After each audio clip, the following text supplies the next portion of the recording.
Hey guys, if you love muscle cars, I've got some exciting news. And remember, you saw it first on the Fast Lane Car. I am here at the Chelsea Proving Grounds near Ann Arbor, Michigan with that behind me. And that is the brand new wide body Charger. You've seen the wide body Hellcat Challenger. Well, that is a Charger, and they just unveiled it. So before I give you all the numbers, 0 to 60, quarter mile times, Tommy, why don't you just walk them around and show them what the thing looks like, and then we'll go over all the details, and we'll let you know why that is one of the world's fastest sedans.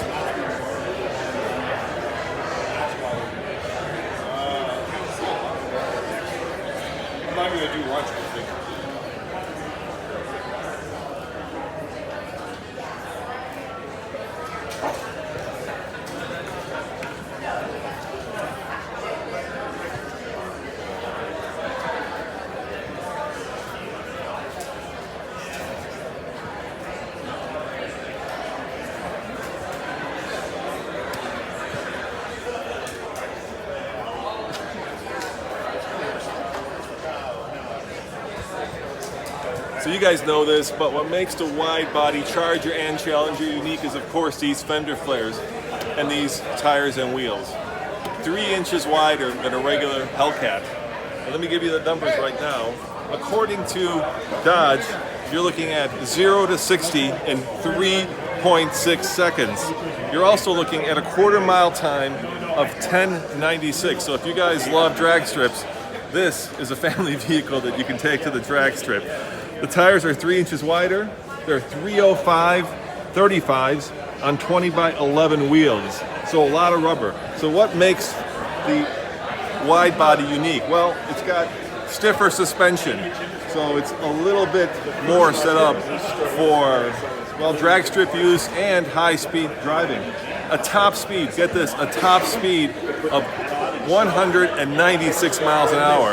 And there are very few sedans that are faster than that. Perhaps maybe an AMG, maybe the M5, but for a price point that in the regular Hellcat Challenger starts at around 60, same thing for the Charger, this is probably the most horsepower per dollar you can buy. We're looking at 707 horsepower. So really, under the hood, it hasn't changed, but at least to my eye, the look of the thing is incredible.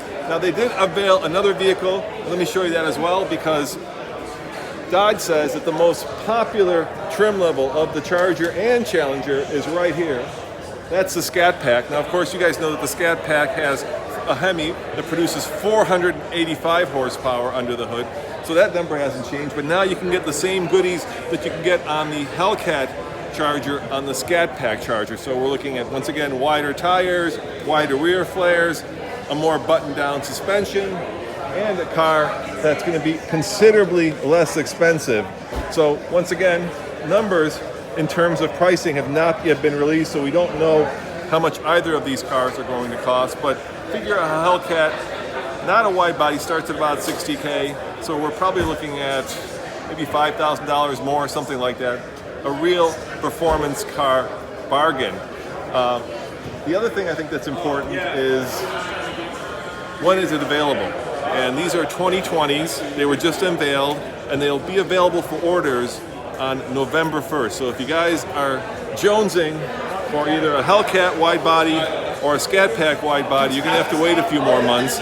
But I expect that we'll be seeing a lot more of these two cars at our local drag strip, along with you.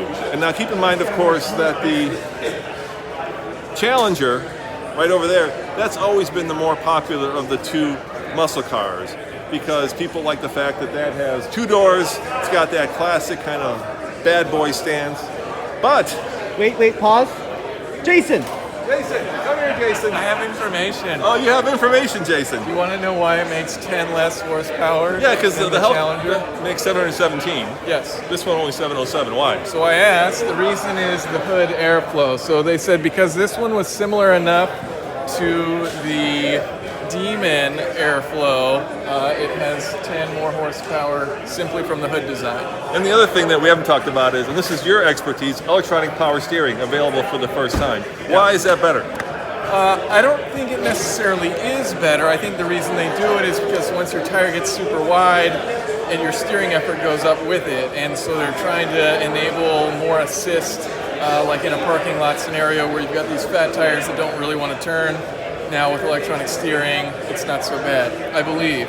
All right, well, So we've got the TFL approach where it's blue, and then the engineering explained approach where it goes into the crazy depth about power steering.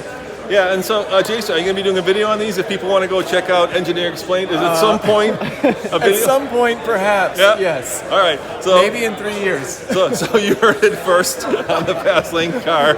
Engineer Explained will be doing an in-depth video as to why electronic steering is much better and why 3 inches of tire give you more performance. I'm also curious why they chose all-season tires, and I don't know the answer.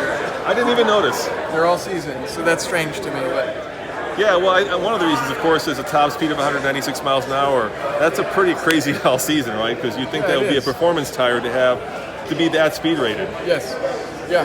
Yep, I don't know. there you go, guys. You saw it first on the Fast Lane car. Remember, go back to tflcar.com and check out Engineering Explained for more news, views, and, of course, Dodge Hellcat Charger Widebody previews. See you guys next time. Ciao.